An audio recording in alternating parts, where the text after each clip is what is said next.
Hébreux chapitre 6. Ndani ya kitabu cha Waebrania 6. Nous allons lire le verset 15. Tutasoma mstari wake wa 15. C'est là où il y a notre thème. Ni pale ndio kuna kuwa mada yetu. Et c'est là où nous exploitons. Na ni pale ambapo tutajifunza. Pour vous qui écrivez, kwa nyinyi ambao mnaandika, commencez par le chapitre 6. Mwanzie kwa Waebrania 6. Le verset 9. Mwanzie kwa mstari wa 9 jusqu'au verset 18. mpaka kwa mstari wake wa 18. Mais nous allons lire quelques versets seulement. Lakini sisi tutasoma tu mstari fulani. Le verset 15 je lis. Nasoma mstari wake wa 15. Au nom puissant de notre Seigneur Jésus-Christ. Kwa jina la Yesu Kristo. Je lis au nom puissant de notre Seigneur Jésus-Christ. Nasoma kwa jina la Yesu.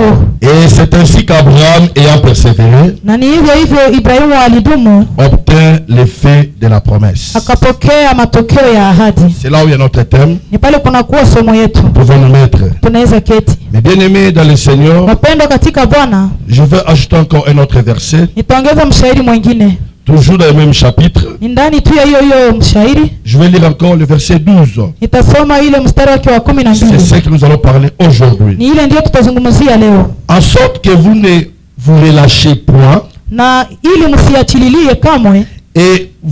Et que vous imitiez ceux qui, na mpate kuiga par la foi, wale ambao kwa imani et la persévérance, na kwa kudumu héritent des promesses. wanarithi maahadi. Parole du Seigneur. Neno la Bwana. Mes bien-aimés dans le Seigneur, wapendwa katika Bwana, nous abordons un thème tunaingia ndani ya masomo ambayo qui inasema est l'effet de la promesse. ambayo inasema matokeo ya ahadi. La promesse que nous parlons, ahadi ambayo tuko c'est la tunazungumzia promesse de Dieu. ni ahadi ya Mungu. Et nous avons dit au courant de la semaine, na tulisema katikati ya wiki, le mardi et le vendredi, siku ya pili na siku ya tano, et nous avons défini c'est quoi la promesse de Dieu. tulionyesha kama ahadi ya Mungu ni nini. Et nous avons dit ceci, na tulisema hivi, que la promesse de Dieu, ahadi ya Mungu c'est une garantie ni gharama dans la vie de l'homme. ndani ya maisha ya Peu mwanadamu. importe le problème qui peut t'arriver, hata shida gani inaweza la kukufikia, mort ne t'éteindra pas. kifo À kitakufikia. cause de la promesse de Dieu, juu ya ahadi ambayo uko nayo c'est une garantie. inakuwa akiba. Et deuxième définition, Na ya pili et nous tulijifunza, avons dit ceci, tulisema hivi, que la promesse de Dieu, tusema kwamba ahadi ya Mungu c'est une décision ni maamuzi prise par Dieu ambayo Mungu amekamata dans la vie de l'homme. ndani ya maisha ya mwanadamu. Alléluia. Amen. Dieu prend une décision Mungu anakamata maamuzi fulani pour la vie de l'homme. juu ya maisha ya mwanadamu. Dieu donne à l'homme Mungu anampatia mwanadamu, une garantie anampatia akiba qui est sa promesse. ambayo ni ahadi yake. Et la troisième définition, Na ya tatu ambayo nous tulijifunza, avons dit ceci, tulisema hivi, que la promesse de Dieu ahadi ya Mungu n'est rien d'autre iko ingine kama que vile l'assurance ile ambayo uhakikisho, que Dieu donne à l'homme. uhakikisho ambao Mungu anapatia mwanadamu. Bien aimé dans le Seigneur, Pendwa katika Bwana, nous devons comprendre une chose. tunapaswa elewa kitu kimoja. En dehors d'être un enfant de Dieu, Nje kukuwa mtoto wa Mungu, en dehors d'être chrétien, nje kukuwa Mkristo, nous sommes aussi tuko pia les héritiers tuko warithi de la promesse de Dieu. wa ahadi ya Mungu. Alléluia. Amen. Alléluia. Amen. Alléluia. Amen. Toi qui me suis en ce moment, Wewe ambao unanifuata kwa hii je muda, t'apprends une chose. na kufundisha kitu En kimoja. dehors d'être chrétien, Nje kukuwa Mkristo, en dehors d'être un enfant de Dieu, nje kukuwa mtoto wa Mungu, nous sommes aussi tuko pia les héritiers tuko warithi de la promesse de Dieu. wa ahadi ya Mungu. Mes frères, ma soeur, Kaka dada, quand tu as la promesse de Dieu, wakati uko na ahadi ya Mungu, tu as une garantie. uko na akiba. Alléluia. Amen. Tu as une garantie. Uko na akiba. Et quand tu as la promesse de Dieu, Wakati uko na ahadi ya Mungu, tu as une décision na uko na que maamuzi, Dieu a arrêté uko na maamuzi ambayo Mungu de faire dans amekufikisha ta vie. ya kufanya ndani ya maisha Quand tu yako. as la promesse de Dieu, Wakati uko na ahadi ya tu Mungu, es rassuré. uko na Tu uhakikisho, as l'assurance de uko na la vie. uhakikisho wa maisha. Mon frère, ma soeur, Kaka dada tu yangu, dois comprendre cela. unapaswa elewa hiyo Que la promesse de Dieu, kwamba ahadi ya Mungu, la promesse de Dieu, ahadi ya Mungu, nous avons cité trois caractères importants tulisema vitu vitatu vya muhimu dans sana la promesse de Dieu. ndani ya ahadi za La Mungu. première des choses, Na kitu cha la kwanza, promesse de Dieu, ahadi ya Mungu qui est une garantie ambayo ni akiba de Dieu dans l'homme, ya Mungu ndani ya mwanadamu, qui est une décision ambayo ni maamuzi prise par Dieu ambayo Mungu amekamata dans la vie de l'homme, ndani ya maisha ya qui mwanadamu, est une assurance ambayo ni uhakikisho de Dieu ya Mungu pour l'homme. juu ya mwanadamu.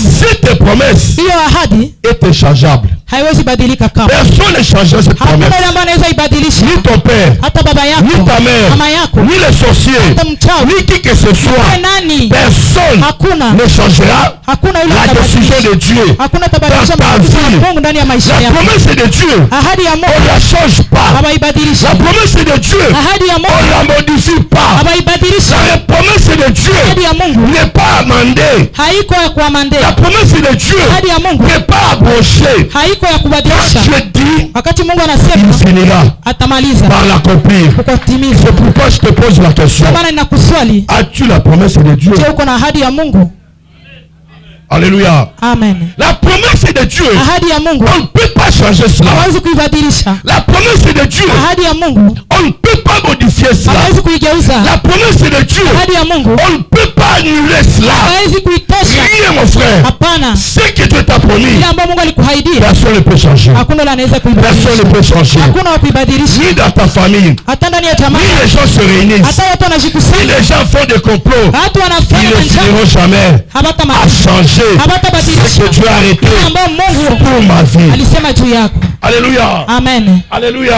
Amen. Il faut que les héritiers de la promesse disent quelque chose. Inaomba warithi wa ahadi waseme kitu fulani. Si tu n'as pas la promesse de Dieu, Kama hauna ahadi ya Mungu ce n'est pas un problème. haiko shida, Mais si tu as la promesse de Dieu, lakini kama uko na ahadi ya Mungu personne hakuna yeyote ne changera. ambaye atabadilisha. Le premier caractère, Na ya kwanza ambayo la tunaona promesse de Dieu, on ne la change pas. ahadi ya Mungu hawaibadilishi kamwe. Quand tu vas lire dans Hébreux chapitre 6, Pale utasoma Mwaebrania à 6 partir du verset 9 utaanzia kukenda jusqu'au verset 18, utaenda mpaka kumshairi wa 18. Utaona on parle de immutabilité. banasema ile kutokubadilishwa, On ne peut pas changer cela. hawawezi kuibadilisha. Et la deuxième des choses, Na kitu cha pili, la promesse de Dieu. ahadi ya Mungu, Quand Dieu donne la promesse, wakati Mungu anapana ahadi il met sa personnalité en jeu. anatia umungu wake kabisa hadharani. Alléluia. Amen. Il met sa personnalité en jeu. Anatia umungu wake, mtu wake hadharani, Il met sa personnalité en jeu. anajitia hadharani. Pourquoi je le dis? Kwa nini nayasema? C'est écrit dans la Bible. Inaandikwa ndani ya Parce que quand Biblia, Dieu fait la promesse, wakati Mungu anafanya il ahadi jure par lui-même. analapa mwenyewe.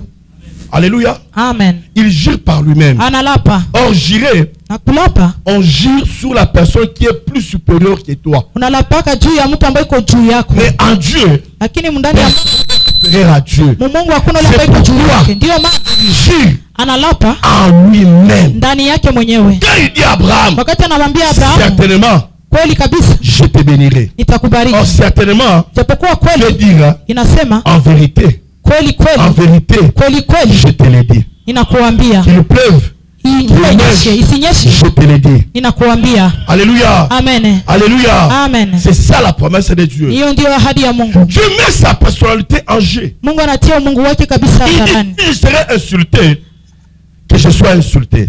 Anasema kama nitatukwana, acha nitukwane. Quand quelqu'un te donne la promesse Wakati Mungu anakupatia ahadi et ne réalise pas, na hatimize, quelle est la qualification? unampatia jina gani? Simple.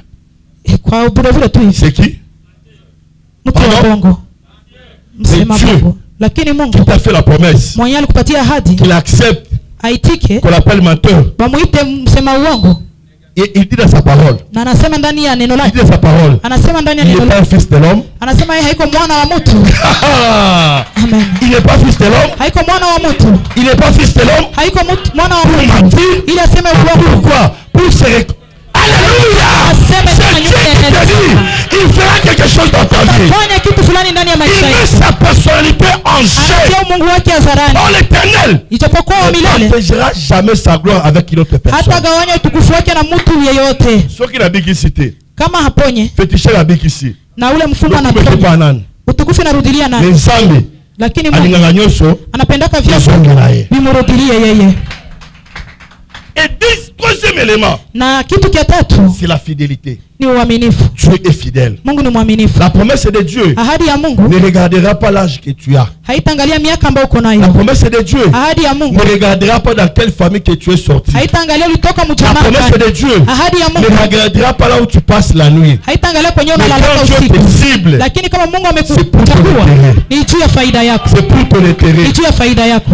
Sarah, Sara avec la stérilité alikuwa ndani ya utasa aiguë, ambayo à imekawa l'âge de kabisa 90 ans, kwa miaka 90, mais Sarah lakini Sara avait la promesse de Dieu. alikuwa na ahadi ya Mungu. Avait la promesse de Dieu. Alikuwa na ahadi ya La Mungu. promesse de Dieu Ahadi ya Mungu changera ta situation. itabadilisha La hali promesse yako. de Dieu Ahadi ya Mungu changera ta vie. itabadilisha La maisha promesse de yako. Dieu Ahadi ya Mungu changera les noms. itabadilisha jina Les gens lako. qui ont appelé parfois Sarah stérile, Wale ambao walimuitaka quand ils Sara ont vu mtasa, Isaac, wakati walimuona Isaka ils ont changé. walibadilisha jina. Piquette la journée à l'élo. Acha mchana wa Sam leo. Nalona. Mungu wa mbinguni atabia promesse na yeye kupitia ahadi yake ashaje kombo na wewe, abadilishe jina yako, ashaje kombo na wewe, abadilishe jina yako, ashaje kombo na wewe, abadilishe jina yako. Toi qui es l'héritier de la promesse, Wewe ambaye ni mrithi wa ahadi, parce que la promesse kwa maana ahadi change. inabadilisha. La promesse Ahadi change. inabadilisha. La promesse Ahadi te modifie. inakubadilisha.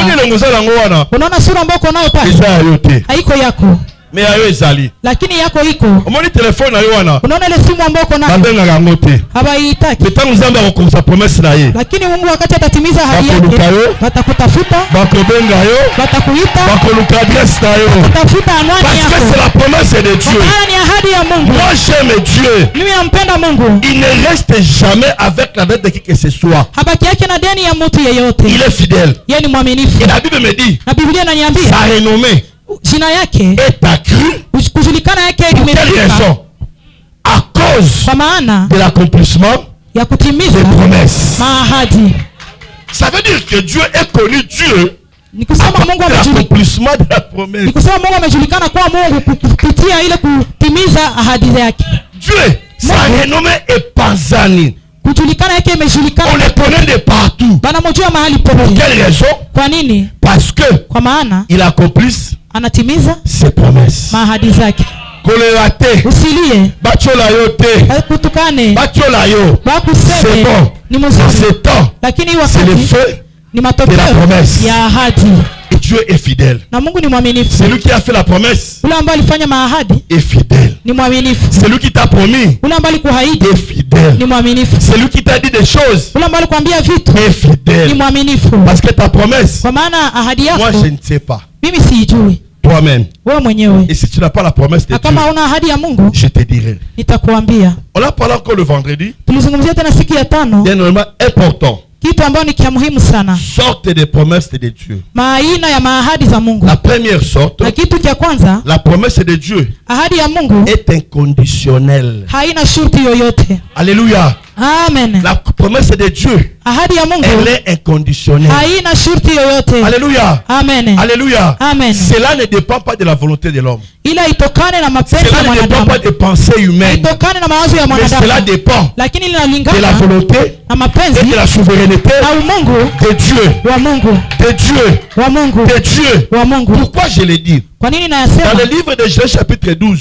Ndani ya kitabu cha Mwanzo 12. Appela Abraham. Wa milele akamuita Abrahamu. Dans une famille mauvaise. Jamaa ambaye ni mbaya kabisa. Qui ne connaissait pas Dieu. Ambaye kumjua Mungu. Et Dieu lui donne la promesse. Lakini Mungu akamupa ahadi. Alléluia. Amen. Qui lui dira Dieu injuste? Nani atasema Mungu personne? Ni Mungu. Dans sa souveraineté. Ndani ya Mungu wake. Dans sa gloire. Ndani ya utukufu wake. Dans sa puissance. Ndani ya nguvu zake. Quand Dieu appelle quelqu'un. Wakati Mungu anamuita mtu. Il ne peut pas même demander à son papa. Haezi hata ongea na baba yake. Il ne peut pas demander à sa femme. Haezi uliza hata bibi yake. Il ne peut pas demander à ses enfants. Haezi uliza watoto. Dans sa souveraineté. Lakini Mungu wake. C'est ça le secret que la femme là avait. Ni ile ndio yule mwanamke alikuwa nayo. Même Abraham. Hata Ibrahimu. Sur le chemin. Kwa njia. Devant lui. Mbele yake. 3 personnes qui venaient. Akaona watu watatu wiko nakuja. Ayebaki bango ndenge nini? Aliwajua namna gani? Si seulement si. Ijapokuwa tu. Tu n'es pas l'homme de distinction. Kama hauko mwanaume tu wa upekee. Il a dit Seigneur. Akasema Bwana. Parmi ces 3 hommes là. Katikati ya watu tatu. Plié. Akawasi. Musipite. Akasema musipite. Ces gens-là ne venaient pas chez Abraham. Hawakuwa nakuja kwa Abrahamu. Ils allaient à Sodome et Gomorrhe pour walikuwa wanaenda kule Sodoma na Gomora kuharibisha. Lakini katikati ya njia Abraham a dit non. Abrahamu akawaambia ne partez pas. Msiende. Entrez chez moi. Muingie kwangu. La première des choses. Kitu cha kwanza. Abrahamu qui était un homme riche. Ambaye alikuwa mtu tajiri. Qui avait tout. Ambaye alikuwa na vyote. Il a laissé. Akaacha. Il a souillé les pieds de ces hommes-là. Akasukula miguu ya wale watu. Nakita. Nishuke. Bango. Vale vapande. Mais il faut dans la révélation. Lakini omba kuwa na ufunuo. La femme là. Ule mwanamke. Atongi chambre haute. Akajenga chumba cha juu. Pour Élisée. Juu ya Elisha. Elisha za likolo. Elisha kuwe juu. Ndaku na bango. Nyumba yao. Ya yemoko. Yake yeye mwenyewe. Yo mobalo ya raka banini. Yo mobalo ko ye. Wewe bana unapia tu. Unakuta bibi yako. A servir raka mutumora oyebi pete. Alobala yo. Anapatia tu mtu mwenyewe ujue na anakuambia kabisa. Papa komanda est-ce que tu vas dans libanda? Kiongozi. Majaji wiko nje. Et l'homme aussi avait la révélation. Na Bwana pia naye alikuwa na ufunuo. Yamata. Yeye apande, ngana kita. Mie nishuke. Musala nzambe kine liboso. Kazi ya Mungu iende mbele, ngana kita. Mie nishuke. Babe ngana loyer. Banifukuza hata mnyumba. Lakini nitoe kwa kazi ya Mungu. Alléluia. Amen. Quand cette femme là, wakati ule mwanamke a posé cette là, alitenda hiyo tendo, Élisée a dit, Elisha akasema, a donné la promesse. Akampatia ahadi. Et je vous ai dit, na niliwaambia, la promesse de Dieu, ahadi ya Mungu vient inakuja na 4 façons. Muhali ine. À travers les serviteurs de Dieu, kupitia watumishi wa Mungu, à travers les songes, kupitia ndoto, à travers sa parole, kupitia neno lake, et à travers tes actions. na kupitia ile matendo yako. L'action que la femme a posée, ile tendo ambayo mwanamke alionyesha, a permis à cette femme là iliruhusu kwamba ule mwanamke de bénéficier la promesse de la part de Dieu. apate faida ya ahadi ya Mungu. L'acte Abraham a posé, ile tendo ambayo Abrahamu alifanya, cela a réduit ile ikafupisha, la durée, ikafupisha muda ya kutimiza la promesse de Dieu. ya ahadi ya Mungu. C'est ce jour-là na hiyo siku que l'Éternel a dit à Abraham, hiyo siku Bwana alimwambia Abrahamu, à la même époque, kwa hii wakati, l'année prochaine, mwaka ambao unakuja, ta femme Sarah mke wako Sara enfantera. atazaa. Pourquoi? Kwa nini? Parce que Dieu voulait. Kwa maana Mungu alitaka 9 mois et kukaribu mwanani. ndani mwako. Alléluia. Amen. Alléluia. Amen. Le fait de la promesse. Matokeo ya ahadi. Le fait de la promesse c'est quoi? Matokeo ya ahadi ni nini? Rien d'autre que la réalisation de la promesse de Dieu. Haiko ingine kama vile ile kutimizwa kwa ahadi ya Mungu. C'est Mungu. l'accomplissement de la promesse de Dieu. Matimilifu ya ahadi ya Mungu. Et tu dois comprendre ceci. Na unapaswa elewa hiki. Et tu dois réaliser ceci. Unapaswa timiza hivi. C'est Dieu qui fait la promesse. Ni Mungu ndiye anafanyaka ahadi. C'est Dieu qui donne la promesse. Ni Mungu ndiye anapanaka ahadi. Et c'est lui-même na ni yeye mwenyewe qui accomplira ambaye atatimiza la promesse. Ahadi. Donc ton problème de l'accomplissement, lakini shida ya ce n'est pas kutimiza ton affaire. haiko yako. C'est l'affaire de Dieu. Lakini ni kazi ya C'est Mungu. l'affaire de Dieu. Ni kazi ya Mungu Qui accomplira. ambaye Et atatimiza. quand tu vas commencer à accomplir, Na wakati Mungu ataanza timiza, personne. Personne. Hakuna. Il faut comprendre ceci, frère. Inaomba kuelewa hivi ndugu. Que la promesse de Dieu, ahadi ya Mungu, c'est une bonne chose. Ni kitu kizuri. Comme nous avons expliqué. Hivi tuliwaambia. Dire faire la promesse, kufanya ahadi, c'est une autre chose. Ni kitu kingine. Accomplir la promesse, kutimiza ahadi, c'est une autre chose. Nayo ni kitu kingine. D'accord avec moi? Je, mko pamoja na mimi? Mko pamoja na mimi? D'accord avec moi? Tuko pamoja? Faire la promesse, kufanya ahadi, c'est une autre chose. Ni kitu kingine. Accomplir la promesse, kutimiza ahadi, c'est une autre chose. Nayo ni kitu kingine. C'est deux ni vitu viwili tofauti. Qui est séparé. Kuna kuwa kibambazi katikati ya plusieurs personnes watu wengi ont la promesse. Wanakuwa na ahadi. Plusieurs personnes watu wengi ont reçu la promesse. Walipokea ahadi. Mais l'accomplissement, lakini kwa kutimiza, c'est ça qui pose problème. Ile inaletaka shida. Mais aujourd'hui, lakini leo je vais te montrer nitakuonesha la voie njia de l'accomplissement de la promesse. Ya utimilifu wa ahadi. Alléluia. Amen. Alléluia. Amen. Alléluia. Amen. Acclamons la parole du Seigneur. Shangilie neno la Bwana. La première chaise elle est ici. Kitu cha kwanza kitakuwa hapa. Et la deuxième chaise est là. Na kitu cha pili kiko kule. Mais ici, lakini hapa, c'est le temps, ni wakati de la déclaration, ni wakati ya matamko de la promesse de Dieu. Ya ahadi ya Mungu. C'est-à-dire ici, ni kusema hapa kwa il y a la promesse de Dieu. Kuna kuwa ahadi ya Mungu. Et ici, na kwa kitu cha pili pale, c'est l'accomplissement, ni utimilifu, la réalisation, kutimizwa de ce qu'on t'a promis. Ile ambao walikuahidia. Entre les deux, katikati ya hivi vitu viwili, il y a un espace vide. Kuna kuwa pale ambapo hakuna kitu katikati. Et je te dis frère, na nakwambia ndugu, c'est deux choses différentes. Ni vitu viwili tofauti. La promesse faite, ahadi ambayo wamekupatia, et la promesse réalisée. Na ahadi ambayo imetimilika. Il ne suffit pas seulement frère, haitoshe tu ndugu, que tu aies la promesse. ukuwe tuna ahadi. Il ne suffit pas seulement frère, haitoshe tu ndugu, que tu aies la promesse. ukuwe tuna ahadi. Mais il suffit aussi, lakini naomba pia, de l'accomplir.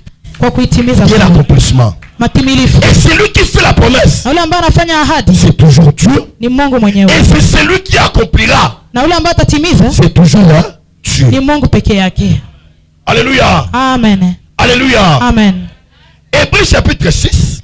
Waibrania 6. Le verset 12.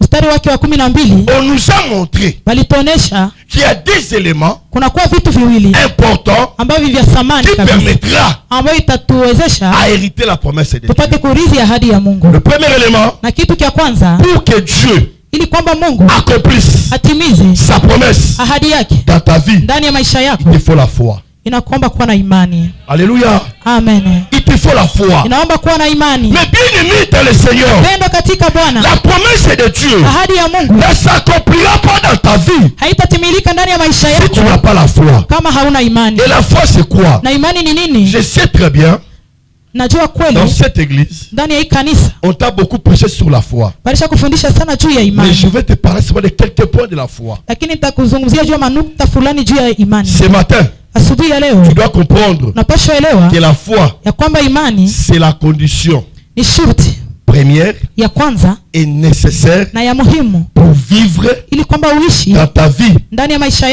yako puissance nguvu et l'amour de Dieu. na upendo wa Mungu. Alléluia. Amen. Alléluia. Amen. Retenez ça très bien. Ile uishike kabisa Que la vizuri. foi, Ya kwamba imani c'est une condition ni shurti première ya kwanza et nécessaire na ya muhimu pour que Dieu ili kwamba Mungu exerce en toi aoneshe utukufu sa wake, puissance nguvu zake et son amour. na upendo wake.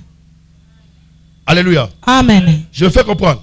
Je, ninawaelewesha? Tu vas comprendre. Mtaelewa. Un jour, Siku moja il y avait une femme. kulikuwa mwanamke mmoja. Cette femme-là, Na huyo mwanamke, la Bible dit, Biblia inasema coulait de sang alikuwa anavuja damu pendant 12 ans. miaka Et 12. cette femme Na huyo mwanamke a touché le pas de la robe de Jésus. akagusa pindo la vazi la Yesu. Et Jésus a senti Na Yesu akasikia, une puissance akasikia kuna kungua nguvu de son corps. ambayo imetoka kwa mwili wake. Et la femme Na huyo mwanamke a été guérie. akapona. Et Jésus a pris la parole. Na Yesu akakamata neno, Il y a ses disciples. akaambia wa mitume wake, Qui m'a touché? nani amenigusa? Oh, là où il y a la foule. Pale ambapo kunakuwa umati, Qui m'a touché? nani amenigusa? Et la femme Na s'est mwanamke dit, akasema, c'est moi ni mimi qui t'a touché. ambaye nimekugusa. Mais écoutez la parole de Jésus. Lakini sikia neno la Yesu, Ta foi imani yako t'a sauvé. imekuokoa. Il n'a pas dit ma foi t'a sauvé. Hakusema imani yangu Il a dit imekuokoa. quoi? Alisema nini? Ta foi Imani yako t'a sauvé. imekuokoa. Donc la condition Ni kusema pour shurti que cette femme ili ule puisse mwanamke être guérie, apate kupona, puisse vivre apate kuishi la puissance uwezo et l'amour na upendo de Dieu, wa Mungu, c'est à cause de la foi. ni juu ya imani. Alléluia. Amen. Alléluia. Amen. Même l'accomplissement de la promesse, Hata utimilifu wa ça ne ahadi dépend pas de moi, hailingane na ni mimi, du pasteur. hata ya Ça mchungaji, dépend de ta foi. lakini inalingana na Ça imani dépend yako. de la foi. Inalingana na Ça imani dépend yako. de ta foi. Inalingana na imani Ça yako. dépend de ta foi. Inalingana na imani Ça yako. dépend de ta foi. Inalingana na imani yako. Mais bien aimé dans le Seigneur, Wapendwa katika Bwana, la Bible dit, Biblia inasema ta foi t'a guéri. imani yako imekuponya. Il n'a pas dit ma foi. Haikusema imani yangu. Moi, je ne suis pas. Il y a un moment, Kunakuwa wakati fulani ma foi imani yangu peut te guérir, inaweza kukuponya, mais à un moment, na kunakuwa wakati ta foi imani yako peut te guérir. inaweza kukuponya. Mais ma foi peut guérir qui? Na imani yangu inaweza ponya nani? Mon enfant. Mtoto wangu, Ou à combien de niveau on dit maté? ule ambaye hayakuwa na ile Kwanza na miaka mwana ya mke. kuamini, angali muloko. Mais il y a aussi un mois en église. We Il y a aussi un mois en église. wewe umefanya mwezi mkanisa, Uliga kwenye mananga bigi sayo. unapenda tu imani yangu ikuponyeshe. C'est avant midi. Mwa hii asubuhi ya Il faut que leo ta foi inaomba imani yako te guérisse. ikuponye. La foi permettra, frère, c'est une condition Imani première. inaruhusu, inakuwa shurti ya kwanza, C'est une condition nécessaire inakuwa shurti ya maana sana, pour que tu exerces la puissance de Dieu. ili upate kuona ile uwezo wa Mungu. Et la foi, Na imani c'est quoi? ni nini? La foi te met en contact avec Dieu. Imani inakutia pamoja na Mungu, L'homme terrestre wewe mtu hapa chini et Dieu céleste. na Mungu wa mbinguni. Ce qui vous réunit, Yenyewe itawakusanyisha C'est quoi? pamoja c'est la foi. ni imani. La Bible dit, Biblia inasema, la Bible dit quoi? Biblia inasema nini? Il est impossible, Haiwezekani sans la foi, bila imani, il est impossible, haiwezekani, il est impossible haiwezekani de lui être agréable. kukuwa Moi mzuri si mbele ya yake. kitoko mobali ya kitoko kosepelisa nzambe aza mobali ozala nini na kondima. Mwanamke au mwanaume ambaye atamfurahisha Mungu ni yule ambaye iko na imani. Alléluia. Amen. Alléluia. Amen. Le premier élément c'est la foi. Kitu cha kwanza ni imani. Ta foi peut sauver ton enfant. Imani yako Ta foi peut te sauver toi-même. inaweza kusaidia mtoto wako au wewe mwenyewe. Et la foi vient de quoi? Na imani inatokea De wapi? cette parole que tu écoutes. Inatokea kwa hii neno ambayo unasikia. Qui va mettre les doutes? C'est moi ou bien toi-même? Nani ataleta mashaka, ni mimi au wewe? Donc la responsabilité de l'accomplissement de la promesse, ça dépend de toi. Ça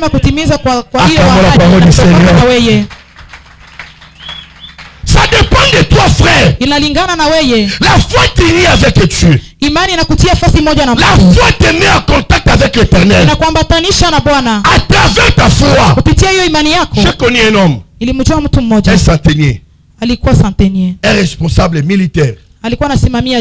Il avait son serviteur qui était malade. Un homme bon. J'aime toujours dire aux enfants de Dieu, ce n'est pas toute personne qui est élevée. Il y a des gens qui sont élevés, qui connaissent Dieu, et qui respectent Dieu, et qui servent Dieu. Ce centenier a fait des choses à cause de ses œuvres. Les gens disent non. Ce métier-là, il mérite. Il mérite. Et Jésus lui a dit, rentre en paix, et ta foi sauvera la personne qui est dans ta maison. Pour que les choses changent, ça dépend de ta foi. Alléluia. Amen. Plus la foi grandit dans l'homme, plus grandit l'action de Dieu dans l'homme. Ta foi t'a sauvé. Ta foi te sauvera. Ta foi permettra de vivre la promesse de Dieu. Ta foi. C'est cette foi, frère, qui permettra. Écoutez ce que la Bible dit. C'est lui qui s'approche de Dieu. Croit que Dieu existe. Croit que Dieu existe. L'existence, ça dit qu'il est en vie. Il peut toucher, il peut te parler, il peut te faire des choses. Mais toi qui s'approches, tu vas croire. Même si la maladie arrive, je crois que Dieu existe. Même si les bandits s'élèvent, je crois que Dieu existe. Même si les combats s'élèvent dans ta vie, je crois que Dieu existe. Quand tu crois que Dieu viendra intervenir à cause de ta foi. Même ta vie peut changer, c'est à cause de ta foi. Papa, Nazela Bandal, Maman Koufa, Papa Koufa, Baba anakufa. Utafuta na minervale azate. Wakunilipia masomo haiko. Nake epa mtu moko. Nikaenda kwa mtu mmoja hivi. Afana pa mtu wana. Nikaikala kwa ule mtu. Mtu wana. Ule mtu azala moyen na ye. Iko na kabisa na pesa. Je cherche comment on peut payer pour moi les minervales. Anatafuta gisi wanaweza nilipia masomo. Mais mtu wana. Lakini ule mtu. La condition. Shurti. Chaque matin. Kila asubuhi. Kusukula mwana. Sukula mtoto. Kusukula basani. Sukule masahani. Kusukula bilamba. Ufule manguo. Na jui mwana. Nakamata mtoto. Akitika na class. Naenda kumwacha kwa masomo. Mwana tangi. Mtoto anasoma. Andotre moni kulikuwa boy. Kukusema ingine mimi nilikuwa kwa boy. Alikuwa na babisi. Alikuwa na mabisi. Soki mukolo wana. Kama ile siku. Receveur ayete. Ule atalako wa kukuya. 4h du matin. Ile 4h. Je veux me lever. Nalamuka. Étudiant. Na niko nasoma. Na station. Mimi naenda kule ku station. Tozu carburant. Tunakamata mafuta. Koti. Tunaingia. Victoire, victoire. Unaanza lalamika na wewe. Victoire, victoire. Victoire. Et puis sanga malamu. Sasa habari njema. Sanga malamu. Sanga malamu. Premier arrêt. Arrêt ya kwanza. Libosa université. Mbele ya université yetu. Sikia natangaka. Kwenye nilikuwa nasomea. Ba client. Ba camarade ba collègue na ba étudiant. Ni marafiki yangu ambao tunasoma nao. Pena hata chapeau te. Na nilikuwa sikuvala hata ile chapeau. Pena epoque wana. Na ile wakati. Cache ne zate pour sura ifika pa. Kwa hata ile barakoa. So sali pe bongo te. Na kama ufanye vile. Ozo mbongo te. Hautapata pesa. Esprit. Unakamata unafunga tu roho. Yes. Tigela na maboko, futa tigela yo. Huko nalalamika tu leta franga yako mikono. J'ai fait ça. Nilifanya. J'ai fait ça. Nilifanya. Dans ça, moi ile, la promesse de Dieu ahadi ya Mungu était dans moi. Ilikuwa ndani yangu. Je n'étais pas païen. Je servais Dieu. Je travaillais pour Dieu. Amen. Salon. Nilikuwa nalalaka njo msalon. Kama uko nazunguruka kitu ambao haujui, ni muvu kubwa njo nilivijuaka. Soa moninga lati costume ngala mutu alibanda na minga na serena ozolula ngai. Sera la bandera kikoyebi te. Koti yangu naanza kusema fanya angalisho. Inga oza na promesse na Nzambe. Penda uko na ahadi ya Mungu. Je suis allé voir mon pasteur. Nikaenda na mchungaji wangu. Papa, voilà ce que j'ai fait pour le moment.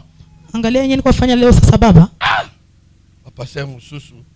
Mchungaji wengine akaniambia, voilà. Angalia sasa. Bonne occasion. Hii kabisa ni occasion ya mzuri. Prêcher l'évangile dans les bis. Wewe uhubiri ndani ya mabisi.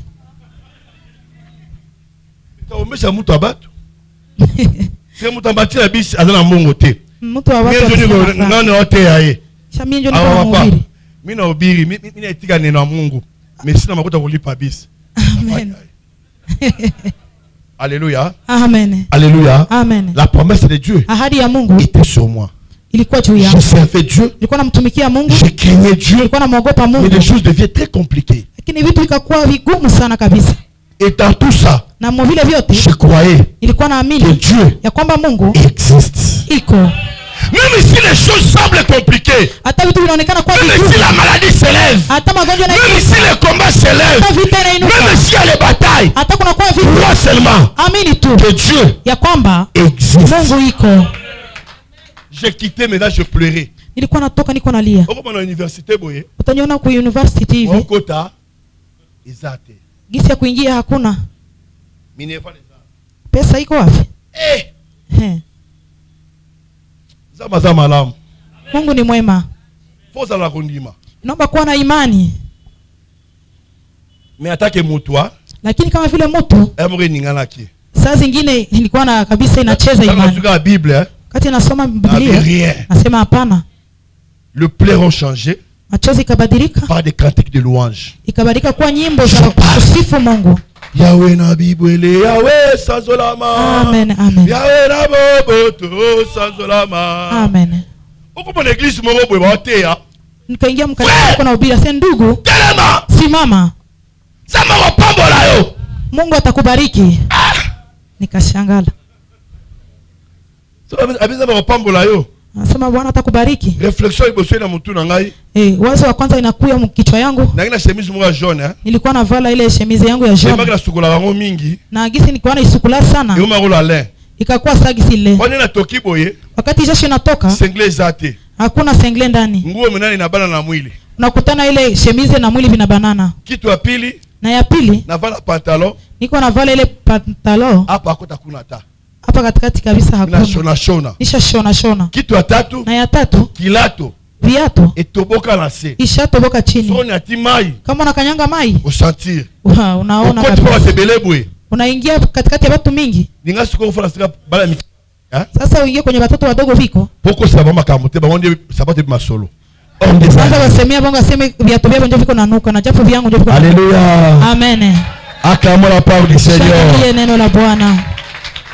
Mais j'avais la promesse de Dieu. Lakini nilikuwa na ahadi ya Mungu. Et j'ai mis seulement la foi. Anikatia tu imani. Atandenge nini? Atabikuwa yeye. Moi. Mie. Je réussirai. Nitafaulu. Moi. Mie. J'ai la promesse de Dieu. Niko na ahadi ya Mungu. Frère, zaba kopambola yo. Ndugu, Mungu atakubariki. Tukesa la campagne. Tukaenda fanya campagne. Pasteur atindi biso. Mchungaji akatutuma. Tumemi bakiti, tuchiba kiti na église. Tukaleta maviti. Tuasoutenir église wana. Tukaenda saidia ile kanisa. Mbule beta rate ebeti. Vula yenyeshake ikanyesha. Sambash. Sambash hakuna tukalobana pale.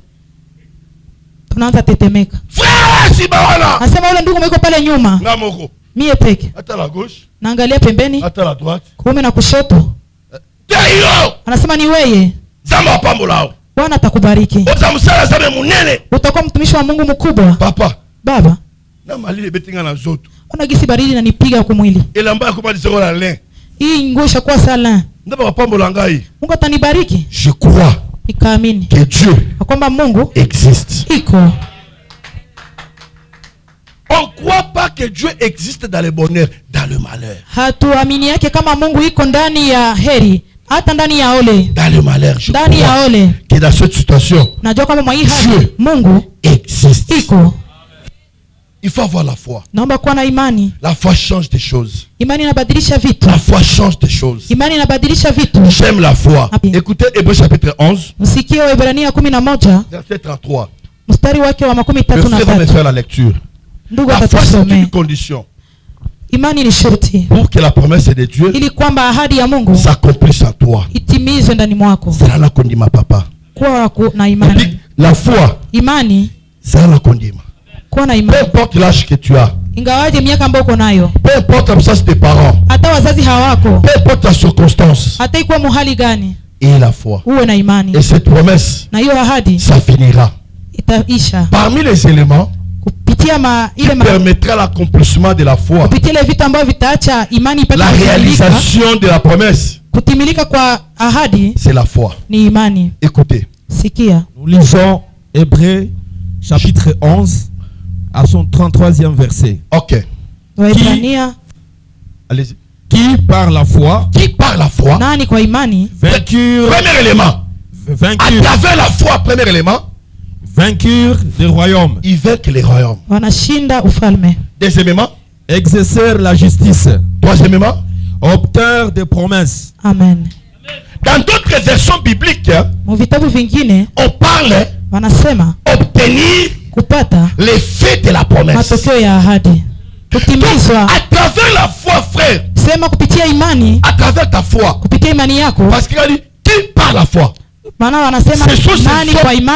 Ni wale watu qui avaient la foi ambao walikuwa na imani et la promesse qu'ils avaient na ahadi ambao walikuwa nayo s'est accomplie. Ikatimizwa. Acclamons la parole du Seigneur. Shangilie neno la Bwana.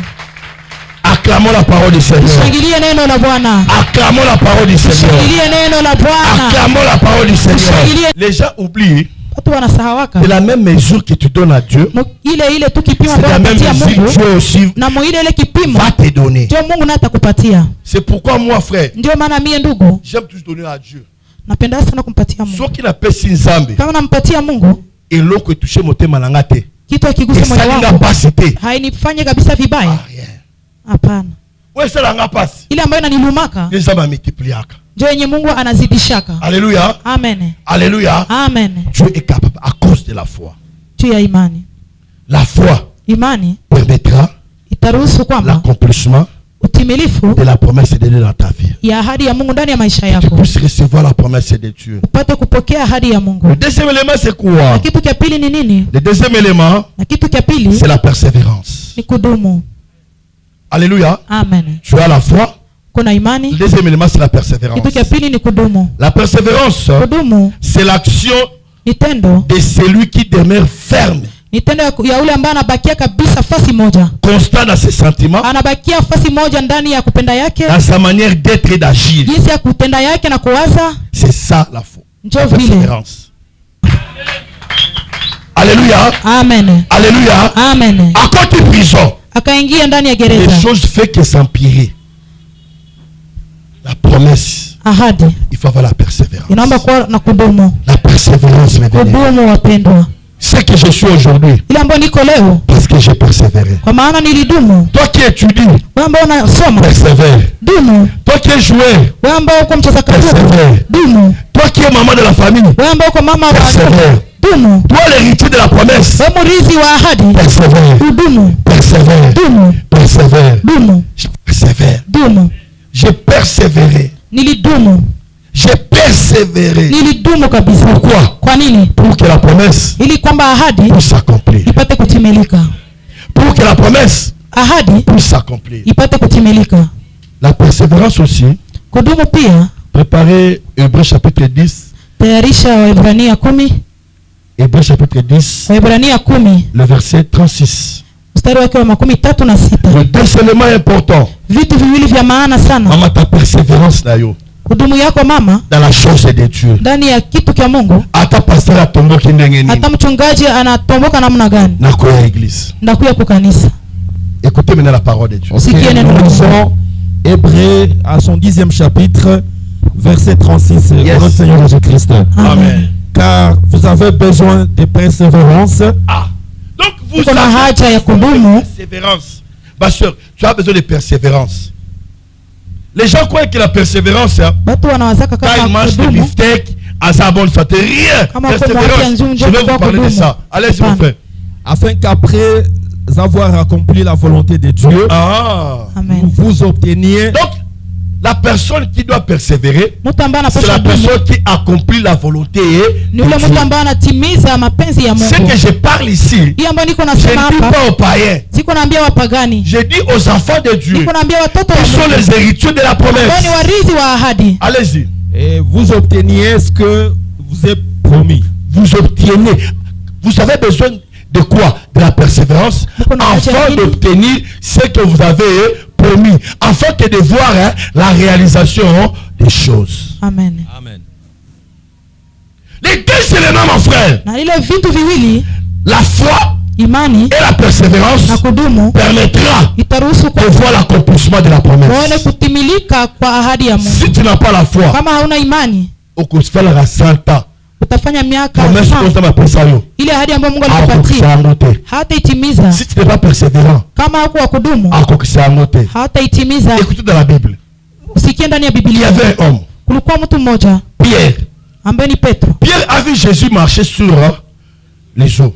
Petro alimuona gisi Yesu yuko anatembea juu ya maji. Alléluia. Amen. Alléluia. Amen. Pierre vit Jésus marcher sur les eaux. Petro alimuona Yesu gisi yuko anatembea juu ya maji. Ils étaient tous dans la barque. Balikuwa wote ndani ya hiyo. Ils étaient tous là. Wote walikuwa pale. Mais bien-aimé dans le Seigneur, wapendwa katika Bwana, Pierre a pris le courage. Petro akakamata kabisa bidii. Seigneur, akasema Bwana, si c'est toi, kama ni wewe, permets uniruhusu pia que je vienne là où tu es. Na mimi nikuye kule kwenye huko. Alléluia. Amen. Alléluia. Amen.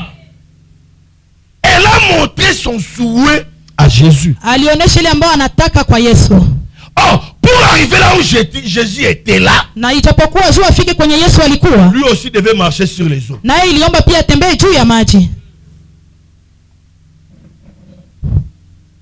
Pour arriver là où était Jésus, juu afike kwenye Yesu iko, lui aussi yeye pia devait alipasha marcher sur les eaux. Alipasha tembea juu ya maji. C'est pourquoi aujourd'hui, ndio maana leo tu marcheras aussi sur les eaux. Utatembea pia juu ya maji.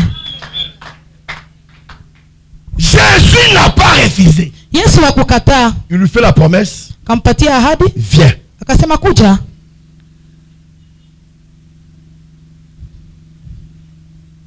Pour qu'il marche, ili kwamba atembee, il faut quoi? Inaomba kunini? Il faut quoi? Inaomba imani. Les deux pieds. Miguu yote mbili. Ces deux éléments, na hiyo vitu viwili, vont de pair. Vinaenda pamoja. Tu ne peux pas marcher sur les eaux hauwezi tembea juu ya maji si tu n'as pas la foi, kama hauna imani, et si tu n'as pas la persévérance. Kama hauna kudumu. Alléluia. Amen. Alléluia. Amen. Jésus lui a fait la promesse. Yesu alimpatia kabisa. Lui il était ici. Yeye alikuwa pale. L'accomplissement, matimilifu, c'est d'arriver là où était Jésus. Kufika kule kwenye Yesu alikuwa. Pierre a béni. Petro akasimama. Akasema mie na mie leo. Na mie leo nitafanya. Na mie leo ituru yangu. Abandi. Akaanza. Mugulu ya kwanza. Abandi. Mugulu ya pili. Pourquoi? Kwa nini? Pour aller là où il y a l'accomplissement de la promesse. Aende kule kwenye kuko kutimilika kwa ahadi yake. Abandi kutambola. Akaanza tembea. Ma prière. Maombi yangu. Que Dieu kwamba Mungu fasse des choses dans ta vie. Afanye vitu. Tu marches. Utembee. Sur ce que tu vois qui est impossible. Utembee juu ya vile unaona ni vigumu. La chose que tu vois difficile. Ile kitu ambacho unaona ni kigumu. À travers la foi. Kupitia imani. Et la persévérance. Kudumu. Tu marcheras sur ça. Utatembea juu yake. Pierre a marché. Petro akatembea. Pierre a marché. Petro akatembea. Quand il est arrivé au milieu, wakati alifika katikati, ça devient compliqué. Ikakuwa vigumu. Les choses du milieu, vitu vya katikati, commencent. Vinaanza. C'est au milieu. Ni pale katikati. C'est là où le vent commence. Ni pale ndio mpepeo inaanzia. Mais au début, lakini kwa mwanzo, quand on a fait la promesse, wakati umepata ahadi, il n'y a pas eu le vent. Hakukukua mpepeo, kukukua zaruba kabisa. C'est au milieu. Ni pale katikati. Que j'avance. Ndio unaanza endelea. Ou que je recule. Au nirudie nyuma. Alléluia. Amen. Alléluia. Amen. C'est au milieu. Ni katikati. Où il y a eu le vent. Ambao kulikuwa mpepeo. Les choses du milieu. Vitu vya katikati. Haikuwake mbele. Haianzeki kumwanzo. Haikuwake nyuma. Haviende kule nyuma. Ni katikati. Pale katikati. Dis à ton frère. Ambia ndugu yako. Les choses du milieu. Vitu vya katikati. Vitu vya katikati. Si tu es fort, kama uko na nguvu, tu vas arriver là-bas. Utafika kule mwisho. Mais si tu n'es pas fort, lakini kama hauna nguvu, tu n'arriveras pas là-bas. Hautafika kule. Mais je te conseille, lakini nakushauri de ne pas reculer. Usirudi nyuma. En reculant, kwa kurudi, la promesse ahadi ya Mungu va tarder. Itakawia. Les choses du milieu. Vitu vya katikati. Les choses du milieu. Vitu vya katikati. Ça va te pousser. Itakusukuma. Et bouger même kundima nayo. Itasukuma hata imani yako kucheza. Et bouger même que persévérance nayo. Hata kudumu yako itacheza. Les choses du milieu. Vitu vya katikati. Les choses du milieu. Vitu vya katikati. Ni nini? Ni nini? Ni pepe. Ile mazaruba. Kuruta gauche. Tatoka kushoto. Kuruta droite. Na sote toka kuume. Et toi Pierre. Lakini wewe Petro. Et une mission. Ukuwe na kazi. Cherche de la fidélité. Kazi ambayo uko nani kufikia kumwisho. Na mwisho ni nini? Que je marche. Nitembee. Que je m'approche de Jésus. Nimsogelee Yesu. Alléluia. Amen. Alléluia. Amen. Les choses du milieu. Vitu vya katikati. Route dans la vie chrétienne. Utakutana des gens se lèvent pour te décourager. Maisha ya Kristo watu wanasimama juu wa kuvunje moyo. Permettez-moi. Uniruhusu. Même ta propre femme. Hata bibi yako kabisa. Peut créer des choses du milieu. Anaweza leta vitu vya katikati. Na emotumi. Wewe unaomba kweli? Anaanza kuuliza, wewe unaomba je? Peut-être ton mari. Labda bwana yako. Peut-être aussi. Anaweza kuwa l'auteur des choses du milieu. Yeye anaweza kuwa mtu wa kwanza kusimamia ile vitu vya katikati. Sitaenda kwa kanisa. Naanza kuambia sitaenda kwa kanisa. Na wewe mhubiri. Alléluia. Amen. Les choses du milieu. Vitu vya katikati. C'est pas seulement les païens. Haiko tu wapagani. Même Jésus-Christ. Hata Yesu Kristo. Ses disciples sont très blaqués. Wafuasi wake. Les choses du milieu. Vitu vya katikati. Un papa Cordon Kims. Les choses du milieu. Vitu vya katikati. Ndio mwana choriste wana. Njoo tuone ule mwimbaji. Soit à répétition. Labda anakuja kurepe. Soit à kima. Au anakimbia. Les choses du milieu. Vitu vya katikati. Même le pasteur peut être l'auteur des choses du milieu. Hata mchungaji anaweza kuwa chanjo ya ile vitu vya katikati. Jésus avec ma disciple naye race de vipère. Yesu alitukana wale wafuasi wake akasema nyoka nyinyi. Papa. Mwana nalo banonga ngabe. Oza race de vipère. Nini niseme tu wewe uko nyoka? Yo ubimwaki ni na nyoka. Wewe ulitokea nje munyoka. Kedi nyoka na Bible. Nyoka inasema nini mu Biblia? Satana. Shetani. Mais dis pas rien. Les choses du milieu. Na wafuasi wa kusema vitu vya katikati. Jésus soit disciple naye. Yesu akamwambia wafuasi. Ulia kimapa. Ulikula mikate. Bomeli pe vino. Na mmekunya divai. Ulia pembisi. Na mmekula samaki. Metuo. Lakini kwa marhaba. Bomlande makila na ngai. Utakunya sasa damu yangu. Bomlande nzoto na ngai. Hamna yangu. Wote wakashangala. Les choses vitu vya katikati. Na avance. Nona na Yesu. Nimfuate Yesu. Kama nasonga. Au nirudie. Soki na songi. Kama mimi narudia. Promesse. Ahadi. Iko kishamate. Haitatimilika. Les choses du milieu. Vitu vya katikati. Moi ça telemelio. Ozuki nikutea lelo dimanche. Mwanamke anakusimamia leo kwenda ubiri leo dimanche. Mwanamke anakusimamia. Okotea nini nini yo? Utahubiri namna gani wewe? Tala batalokuta yo. Wana watu wa bongo hapa. Les choses dit. Vitu vya katikati. Mama Mama. Nataka offrande. Niko na sadaka. Na kochamba una envelope pesa kibiso wana. Nitatia pesa mu envelope ambayo walitupatia. Ino vraiment. Sema nyie kabisa. Uzo vwa msa chapo takabisa. Muko namtajirisha chapo takabisa. Qu'est-ce que ça bango pesa? Yo mona sasa bango pesa ka. Les choses dit. Vitu vya katikati.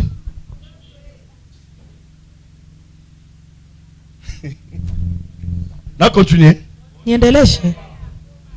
Na bandaki bien. Nilianza mzuri. Na komi awa. Nafika katikati. Nazala leo auliate. Sina ya kukula. Lobi prière. Kesho Nzala yelingai. Njale na nikuia. Kopi moja bengage no kopi moja zala nani na birere sikoyo. Bananitia kope moja jema moja sei koku birere. Ngane moderateur. Mimi ndio ndaongoza ibada. Na kende. Niende. Birere ubena na église. Niende birere au niende mkanisa. Les choses dit. Dimelie. Otali mwana moko mbukie. Unaona mtoto mwa kidogo. Akukaita na leki na yote. Haiko tamu miaka mwana yote. Hata na mtoto wako. Anda kuchamba. Anaanza kukutukana. Anda nini? Kukutukana. Oza awa. Uko hapa. Les choses dit. Uko pale katikati. Bandaki wana. Wakati ulianza pale. Mama. Boka na soba papa. Ana bandaki yao. Wakati nilianza hapa. Message yake ate. Message iko yake. Na kopika hao. Lakini wakati nafika katikati. Tunaona mama na table. Utaona tu mama muibada. Message mwoye. Mama décroché. Mama anapata message na ana décroché. Mama oyebite. Na nyinyi hamjue. Atini lo message. Anakutumia mama taliboye. Mama anaona vile.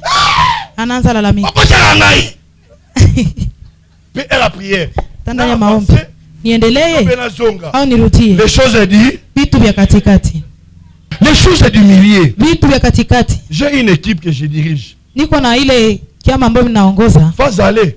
Premier match on a gagné. Sasa tulianza. Deuxième match on a gagné. Match ya kwanza tuliganya, ya pili tuliganya, ya tatu tukashindwa. Quatrième match défaite. Ya ine tukashindwa. Ni avancer. Niendelee au nirudie? Les choses dit. Vitu vya katikati. Wacha pota. Atelemi alobilo likama makasi. Mchungaji anasimama hapa anakuambia kitu kiajabu kabisa. Je vais plus loin. Mimi nenda mbali. Taso leki na âge. Taso leki na moyen. Labda unamshinda miaka au unamshinda pesa. Kolobateke. Usiseme hapana. Mimi natoka ule kanisa. Mimi natoka mkanisa. Non. Ce sont des choses dites. Ni vitu vya katikati. Et puis Pierre. Na Petro n'était pas païen. Hakukuwa mpagani. Pierre, Petro disciple de Jésus. Alikuwa mfuasi wa Yesu. Pierre, Jésus. Alimuona Yesu. Il priait les pains. Alikuwa analisha marché. Na wale viwote les choses dit. Lakini vitu vya katikati. Et pour votre information. Na kwa kuelezea. Les choses du milieu. Vitu vya katikati. La mtu yeye moko devant Satana. Inakuwa kama mtu yeye peke mbele ya shetani. Yesu azawana. Yesu yuko kule. Pierre yeye moko hapa. Petro yuko hapa. C'est Satana. Yesu yuko namuona. Pierre. Petro. Na mpepe. Na Zeruba. Namuna mama moko boye. Niliona mama moja hivi. Ya poa. Ambaye ni munene. Tena mwana mama mke. Angalia mtoto mdogo. Abandi kufinga yeye. Anza kunitokana. Mama uti prière. Mama anatoka maombi. Mama loko de prière. Na iko naenda maombi. Pardon. Samani. Usiseme leo nitamuonesha de quel bois que je me chauffe. Non. Leo ndamuonesha gisi mimi nasirikaka kabisa. Usiseme leo njoo Bible na weka pembeni. C'est ça non? Ni hiyo. Alléluia. Amen. En tant qu'homme, kama vile mwanadamu qui a été la chair et le sang, ambaye iko na mnyofu na iko na damu, ça peut arriver. Binaweza fika. Mais ressaisis-toi. Lakini ujitie kabisa taratibu. Sinon kama si tu ne recules pas, kama haurudie, tu es là. Uko pale. Les vitu vya katikati vitakushusha chini. Alléluia. Amen. Va te engloutir. Itakumeza kabisa. Les choses du milieu. Vitu vya katikati. Les choses du milieu. Vitu vya katikati. Les choses du milieu. Vitu vya katikati. Et dans les choses du milieu, frère, na ndani ya vitu vya katikati ndugu, il faut la foi, inaomba imani et la persévérance. Inaomba pia kudumu. Persévère. Dumu. Ah, pour Pierre était heureusement Jésus était là. Na kwa Petro ni mzuri juu Yesu alikuwa pale. Parce que Jésus l'a donné la main. Kwa maana Yesu alimpatia mkono. Abendiye. Akamkokota. Les combats peuvent arriver. Vita inaweza fika. Gardons la foi ferme. Tubakie na imani. Et soyons persévérants. Tukua wenye kudumu. Et Dieu na Mungu nous soutiendra. Atatushika. Il y a des temps compliqués. Kuna kwa wakati mgumu que Jésus a laissé les disciples. Ambao Yesu aliacha wafuasi wake. Aibisi bango. Akawaambia. Toke na Capernaum. Aseme twende kule Kapernaumu. Jésus. Yesu. Badisiples bakei. Wafuasi wakaenda. Bamatila barque. Bakapanda ndani ya mtumbwi. Baomi ko avancer. Banaanza endelea. Katikati. Mule mkatikati. Les choses des milliers. Vitu vya katikati vikitoka. Jesus alakina bango. Yesu hakukuwa nao. Wana lese tumeka kundima ya mtu. Pana ndio tunapimaka imani ya mtu. Les choses des milliers. Vitu vya katikati. C'est un temps. Ni wakati. Qui permettra. Ambayo inaruhusu. À connaître les degrés. De ta foi. Ile ambayo inaruhusu ujue kiwango ya imani yako na yako ndani ya maisha ya Ukristo. Sans ces choses-là. Bila vile vitu. Non. Hapana. Il y a des gens qui se disent enfants de Dieu. Watu wanasemaka ni watoto wa Mungu. J'ai eu des choses du milieu, pasteur. Mimi nilipataka vitu vya katikati mchungaji. Des choses du milieu. Vitu vya katikati. Na mustalaba telemeli ngai. Mkazi wananisimamia. Na vina ngaba telemi na kasi. Maisha yangu wananisimamia kabisa. Na lela nani? Ndalilia nani? Parfois je pleure. pleure, je pleure, je pleure, je pleure. Il y a un verset qui me vient dans la tête. Il est en toutes choses. Fais confiance à Dieu. Persévère. Je vais avancer. Kunakuwa kingumi kinatokea kukinapiga, mimi naweza anguka hata. Anasimama. J'avance. Naendelea. Alléluia. Amen. N'avance. Naendelea. Avec la foi pamoja na imani et la persévérance. Na kudumu. N'avance. Naendelea. Na betingai. Bana nipiga. Bachulingai. Bana nichamba. Bana niangusha. Les choses du milieu liées. Vitu vya kazi. Na biniete. Sema hapana. Je garde la foi. Na bakia na imani. Et je garde la persévérance. Bakia pia na kudumu. J'avance. Naendelea. J'avance. Naendelea. Quand je vais arriver ici, na wakati nitafika kule fasi ya pili, c'est l'accomplissement. Ifasi ya kutimilika kwa haki. Toutes les difficultés que j'ai vécues, ile yote ambayo ni shida nilipitia, esili vinaisha. Makolo hata na makolo, miguu ambayo niko natembea nayo, esili inaisha. Na komi na mutuka, nakuwa na gari. Locataire hilo, upanga ambayo nilikuwa nayo. Kuna kwa wale wenye manyumba wenye manyumba. Les choses du milieu aussi ça peut être ça. Vitu vya katikati inaweza kuwa hata wale babayeri. Anakufungia toilette. Anafunga wezi. Ah? Ngai. Mie. Baera telemeli ngai. Mwenye nyumba alinisimamiaka. Na bouger mama robo. Na tingizika tu kidogo. Nyumba ya kupanga. Baisha niandikia si nyumba ya kupanga. Na sala pere la sombi demi tuka kitoko ba Cherokee. Nilifanyaka kosa kabisa, nilinunuaka gari mbili za Cherokee. Loyer ngapi? Loyer nyumba ni ngapi? L'augmentation du loyer sans aucune modification. Wakaongeza kulipa nyumba bila hata kusema sema libadilisha nyumba. Hakuna hata rangi. Tu quittes à 250. Unatoka ku 250. Tu payes $400. Na unafika ku $400. Les choses je dis. Vitu vya katikati. Utali salaire na wabinenge. Unaangalia mshahara wako unasema vitakuwa. Malgré ça. Hata hivi. Jésus te soutiendra. La promesse de Dieu change des choses. Kwa maana ahadi ya Mungu inabadilisha vitu. Alléluia. Amen. Mais ce qui est important, lakini ya maana, et la foi, uwe na imani, et persévérance. Uwe na kudumu. Alléluia. Amen. Les choses se démilient. Vitu vya katikati. Je voulais clôturer par là. Napenda kumalizia pale. Si tu as la promesse de Dieu, kama kuna ahadi ya Mungu, je te dis mon frère, nakwambia ndugu yangu, je te flatte pas.